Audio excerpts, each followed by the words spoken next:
आज आईआरएफसी दोस्तों एक्सटेंडेड हुआ और यही कारण है कि आज स्टॉक में आपको 2% से भी ज़्यादा की गिरावट देखने को मिल रही है। और अब जब यहाँ से दोस्तों ये एक्सटेंड हुआ है, उसके बाद से अब आप देखेंगे कि स्टॉक के जो मूवमेंट है उसमें कुछ चेंजेस देखने को मिलेंगे। प्लस जो निवेशक हैं जो अचानक से भी ऊपरी स्तरों में खरीदे होंगे, उन्हें भी आने वाले कुछ समय में आप देखेंगे कि उन्हें कुछ परेशानी होने लगेगी कि अचानक से जो एक अपवर्ड ट्रेंड था वो कैसे या तो कंसोलिडेशन फेज में या डाउनवर्ड ट्रेंड में चेंज हो गया है। तो आज का मेरा ये वीडियो आईआरएफसी शेयर के ऊपर इसलिए है क्योंकि आज ही एक्स डिविडेंड हुआ है और कई क्या लीजिए जो मुझे कमेंट आए या जो क्वेरी आ रही है वो ये है कि अब आगे आईआरएफसी में क्या करना है। तो इसी सवाल का जवाब ढूंढने की इस वीडियो में मैं कोशिश करूँगा। नमस्कार दोस्तों, मेरा नाम है मिता मिश्रा और आज बात करने वाला हूँ मैं आईआरएफसी के ऊपर।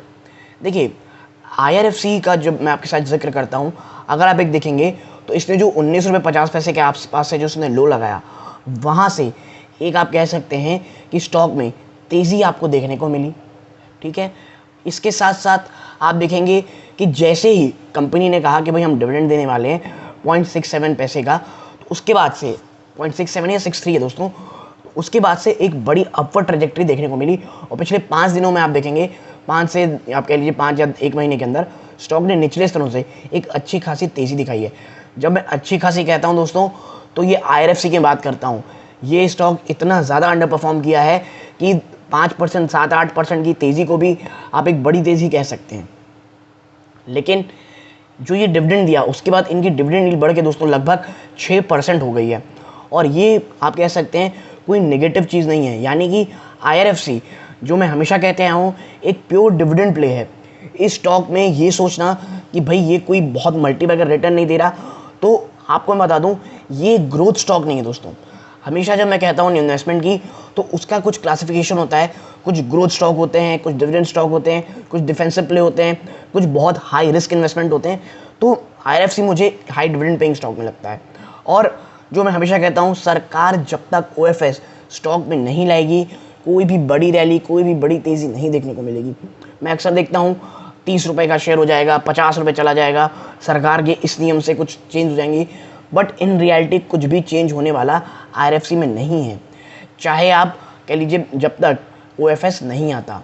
हाँ, बीच में जो कुछ न्यूज़ फ्लो के कारण आप तेज़ी देख सकते हैं, जैसे निफ्टी नेक्स्ट 50 में जब इसकी एंट्री होने वाली थी, स्टॉक में एक बड़ी तेज़ी, एक बड़ी रैली देखने को मिली थी। वो बहुत ही शॉर्ट लिव्ड रैली थी, लेकिन हाँ देखने को मिली थी। अब जो रैली आई थी वो दोस्तों उन प्लेयर्स के लिए थी जो इसमें डिविडेंड एंजॉय करना चाहते थे, और वो निवेशक इस पर इन्वेस्टमेंट करने शुरू किए थे और स्टॉक में एक अपवर्ड ट्रेंड शुरू हुआ था। और आज जब आप देखेंगे कि स्टॉक में आप जब एक्स डिविडेंड हो गया है ये स्टॉक, उसके बाद से स्टॉक या तो वापस से दोस्तों मैं बता रहा हूँ एक बियरिश फेज में चला जाएगा या एक कंसोलिडेट करेगा। ना इसमें बहुत तेज़ी आएगी, ना एक बड़ी गिरावट आएगी। लेकिन हाँ, जिस तरह के आज बाजार आप कह लीजिए मूवमेंट दिखा रहे हैं, मुझे लगता है इसमें बेयरिश ट्रेंड आने के ज़्यादा चांसेस हो सकते हैं दोस्तों।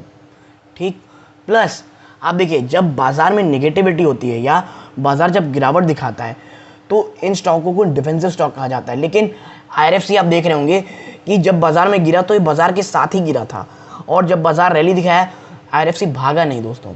रीज़न वही है कि जो इन्वेस्टर है या निवेशक है, वो इंतज़ार सिर्फ एक चीज़ का कर रहा है, वो है ओएफएस का।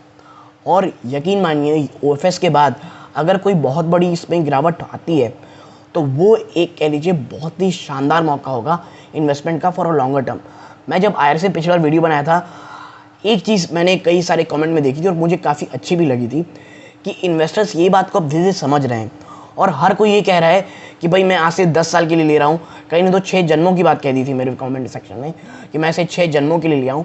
तो ठीक है, ये भी अच्छा कमेंट लगा मेरे को। लेकिन हाँ, तो IRFC as a investment purpose, क्योंकि देखिए आप अगर अन स्टॉक्स में देखेंगे, तो मैंने पिछले वीडियो में आपको एग्जाम्पल दिया था आरवीएनएल का। आरवीएनएल में सेम कहानी दोस्तों, जैसी सरकार ने ओएफएस लाया, अभी भी आरवीएनएल में मेरे ख्याल से मुझे जहाँ तक याद है 3% का एक्स्ट्रा के लीजिए स्टेक है गवर्नमेंट का। लगभग 78% के आसपास की स्टेक गवर्नमेंट रखती है, यानी 3% की और भी ओएफएस आएगी स्टॉक में। और जब उसमें ओएफएस आई, लगभग 13-15 रुपये के आसपास शायद वो स्टॉक गया, और वहाँ से स्टॉक ने 33 रुपये का के लिए सफ़र तय किया, 33-35 रुपये का। और उसका 50 वीक हाई देखेंगे तो मेरे ख्याल से 42 रुपीज़ है।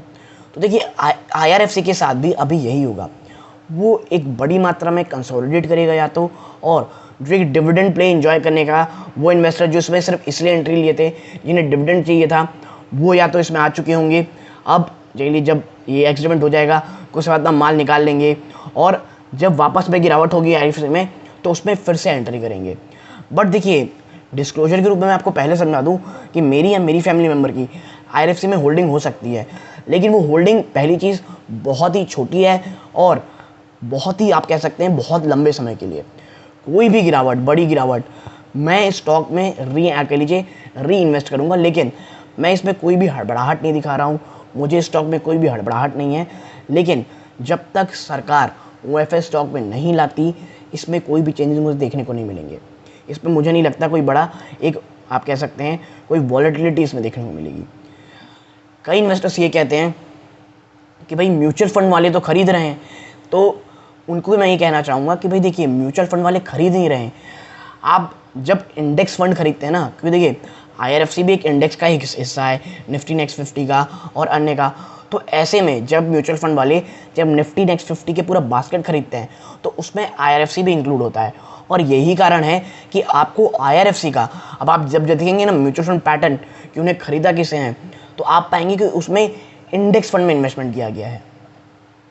यानी कि जब कोई पूरा एक इंडेक्स लेता है तो उसमें IRFC में भी एंट्री होती है, और यही कारण है कि IRFC आपको एक आप कह सकते हैं कि जब आप म्यूचुअल फंड की होल्डिंग देखते हैं मंथ ऑन मंथ तो आपको ये दिखता है कि कोई खरीदारी कर रहा है, बल्कि रीज़न ये होता है कि इंडेक्स फंडिंग की खरीदारी हो रही है।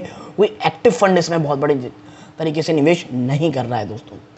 और स्टॉक मैं कहूँगा डिविडेंड के लिए बहुत अच्छा है, 6% की डिविडेंड यील्ड है जो कि ख़राब नहीं होती, कम नहीं होती दोस्तों। लेकिन मैं फिर कहूँगा कोई भी बहुत ज़्यादा बड़ी इन्वेस्टमेंट इसमें एक साथ मत कीजिएगा।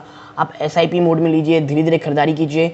एक अच्छी खासी अमाउंट, एक अच्छा खासा मुझे लगता है आपको स्टॉक में आप ये नंबर ऑफ शेयर्स आपके एक्यूमुलेट हो जाएंगे अगर आप SIP मोड में खरीदारी करेंगे, और एक काफ़ी अच्छे एवरेज प्राइस पे इसको पाएंगे।